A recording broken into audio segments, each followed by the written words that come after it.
விருச்சிக ராசிக்காரர்களுக்கு இந்த காலகட்டத்தில் பார்த்தோன்னா உடல் நலத்தில் சற்று பின்னடைவு இருக்கும், தொழிலில் மாற்றம் இருக்கும், வேலை அதிகமாக இருக்கக்கூடிய காலகட்டம், அலைச்சல் கொஞ்சம் அதிகமாக இருக்கக்கூடிய காலகட்டம், காதல் வயப்படக்கூடிய வாய்ப்புகள் உண்டு, திருமண பாக்கியம் கைகூடும், அதை தவிர புத்திர பாக்கியம் வரக்கூடிய வாய்ப்புகள் உண்டு, உங்களுக்கு புதிய பதவி புகழ் அந்தஸ்து கௌரவம் வரக்கூடிய வாய்ப்புகள் நிச்சயமாக உண்டு, எடுத்த காரியங்கள் நிச்சயமாக நடக்கக்கூடிய காலகட்டமாக அமையும்.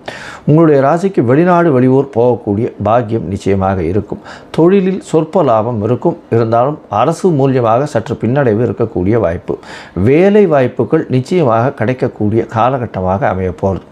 மொத்தத்தில் பார்த்தாலேயானால் இந்த விருச்சிக ராசிக்காரர்களுக்கு ஏற்றமான காலமாக இருக்கும். இருந்தாலும் உடல் நலத்தில் சற்று கவனமாக இருக்கிறதும், தாயின் உடல் நலத்தில் சற்று கவனமாக இருக்கிறதும் ரொம்பவும் ஜாகிரதை. தந்தையின் உடல்நிலை நல்லபடியாக இருக்கக்கூடிய வாய்ப்புகள் நிச்சயமாக உண்டு, தொழிலில் அபிவிருத்தி இருக்கும். அதை தவிர பார்த்தேனால் இந்த காலகட்டத்தில் உங்களுக்கு சந்திராஷ்டம நாட்கள்னு சொல்லக்கூடியது 1/5/2025, 2ஆம் தேதி 3/5/2025, இந்த 3 நாட்கள். இந்த காலகட்டத்தில் புதிய முயற்சி வேண்டாம்னு சொல்கிறோம்.